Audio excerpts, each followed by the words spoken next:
And it could have started with Shane wanting to get back in the game and Daddy Vince saying, how many times are you going to jump off a cage, son? Bring me something new. I'm tired of seeing it. Bring me something new, whatever.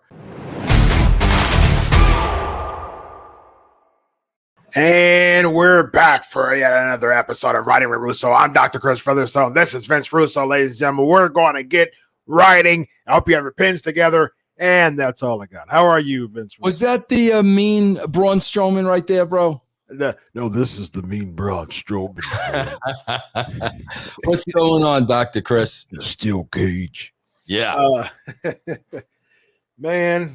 So, speaking of Braun Strowman is someone that we pose some really good ideas about, and another very, very failed project actually was something that USA wanted to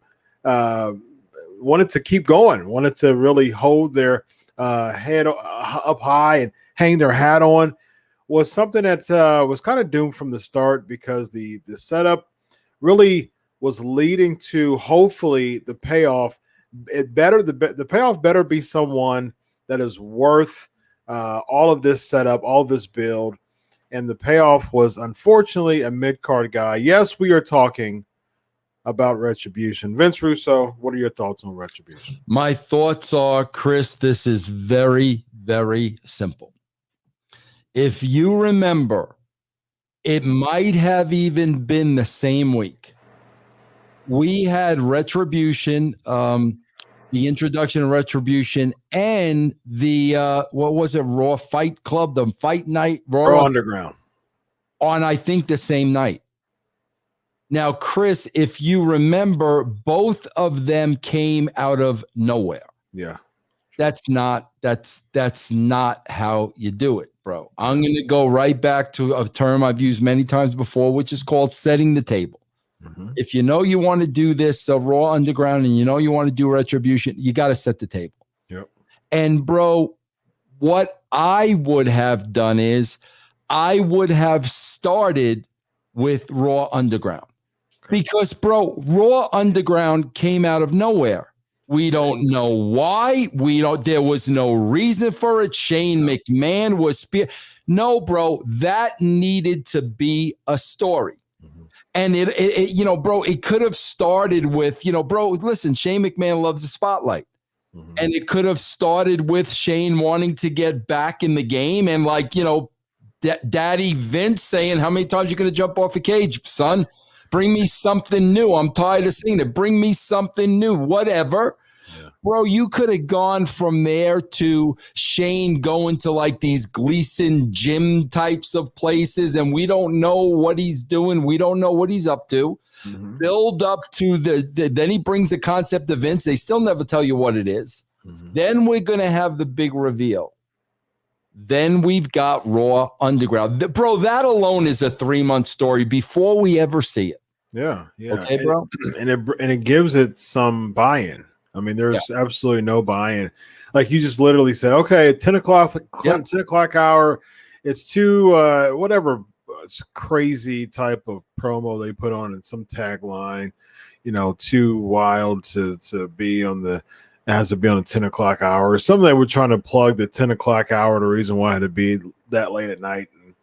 But it's so funny that they had that at 10 o'clock hour and they thought that was too wild. But green goo was not wild enough, though. I mean, and believe me, we didn't need a 6-month build up to green goo. No, we did not. We need one and done. Okay, we're cool with it. Right. But this should have been a whole story. This was at least a 3-month story. Yeah. Then, bro, I would have run with this Raw Underground. Not that long. Run with the Raw Underground. Let something happen there, controversial, I don't know, but let something happen there that Vince pulls the plug. Okay.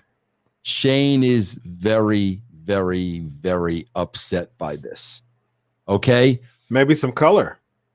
Yeah, maybe. Very upset by this. But we see the old man pull the plug. We see the argument. We see Shane's not happy. Yeah. Then, bro, rather than these ridiculous T-Bone and Flapjack and whoever they were, okay? Bro, one by one, we start bringing in these guys as whoever they were at NXT. Okay. They start coming in one by one by one. And, bro, what we notice is they're not blowing up transmitters. They're not, throwing a brick through the training facility. Right. No, bro, what they're doing is sawing off ropes. sawing off. Oh, yeah, bro, we're not doing things like that. We're not doing things like that. No. But what we're doing, bro, is we're hurting people.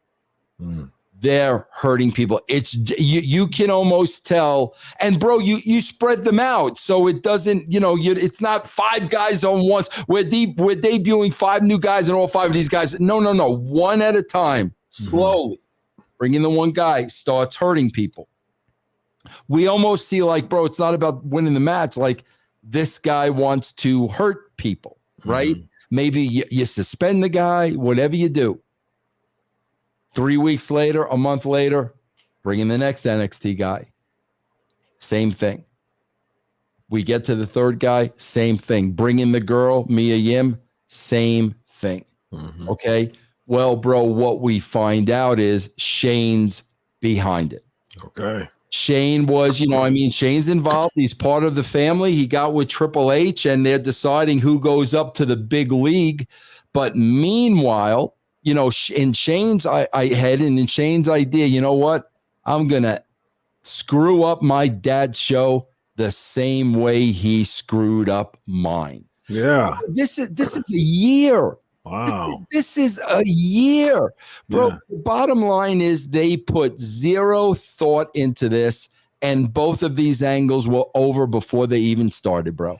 Yeah, I really like that idea. I really like Shane McMahon.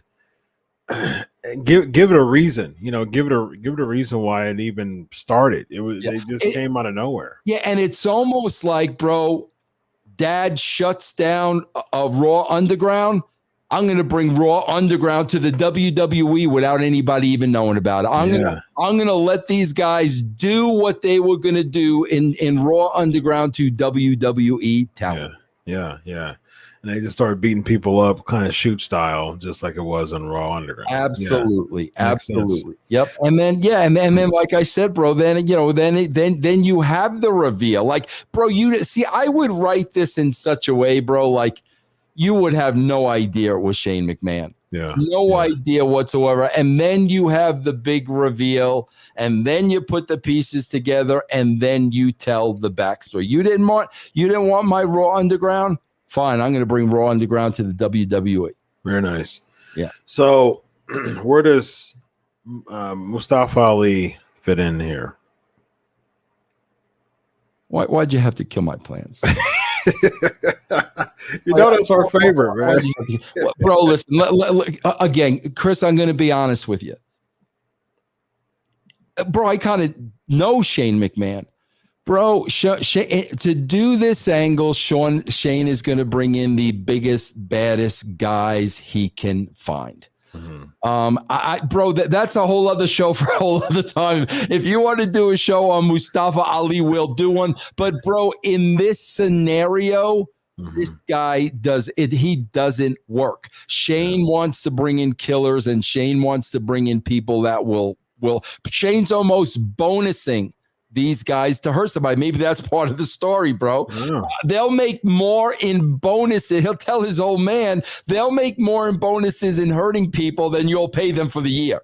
Very nice. You know what I'm saying? But like, honestly, bro, a guy like that would not fit into this storyline. He just wouldn't. Now, could I come up with something with him separately? Absolutely, without a doubt.